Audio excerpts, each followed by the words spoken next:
বিশ্বের অন্যতম সামরিক শক্তিধর দেশ যুক্তরাষ্ট্র। সমুদ্রের বিশাল জলধারায় রাজ করা যুক্তরাষ্ট্রের রণতরী ইউএসএস আব্রাহাম লিঙ্কন। যে কোনো দেশের প্রতিরক্ষাকে ধূলিসাৎ করা এই বিশাল দানব এবার যেন নিজের বুকে নিজেই ছুরি চালালো। অবাক করার মতো ঘটনা, ভেতরে থাকা ক্রুরা শত্রুদের আক্রমণ না করে চালালো অভ্যন্তরীণ আক্রমণ। মিডল ইস্ট নিউজের প্রতিবেদনে দাবি করা হয়েছে, দীর্ঘদিন ধরে মোতায়েন থাকায় নাবিকদের মধ্যে জমেছিল ক্ষোভ। তাদের অভিযোগ শুনতে মার্কিন সেন্ট্রাল কমান্ডের এক উপদেষ্টা জাহাজে গেলে শুরু হয় দুয়োধ্বনি, এরপর পানির বোতল ছোড়াছুড়ি, আর মুহূর্তেই পরিস্থিতি গড়ায় হাতাহাতিতে।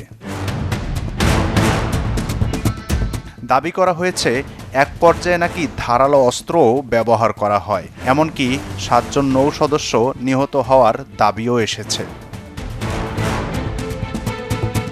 তবে 7 জন নিহত হওয়ার খবর এখনও নিশ্চিত নয়। মার্কিন নৌবাহিনী বা বড় কোনো আন্তর্জাতিক গণমাধ্যম থেকেও এর সত্যতা মেলেনি।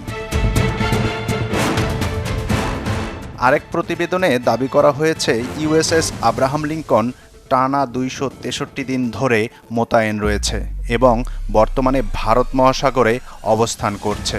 দীর্ঘ এই মোতায়েনের কারণে জাহাজটির নাবিকদের উপর বাড়তি চাপ তৈরি হয়েছে বলেও প্রতিবেদনে দাবি করা হয়েছে।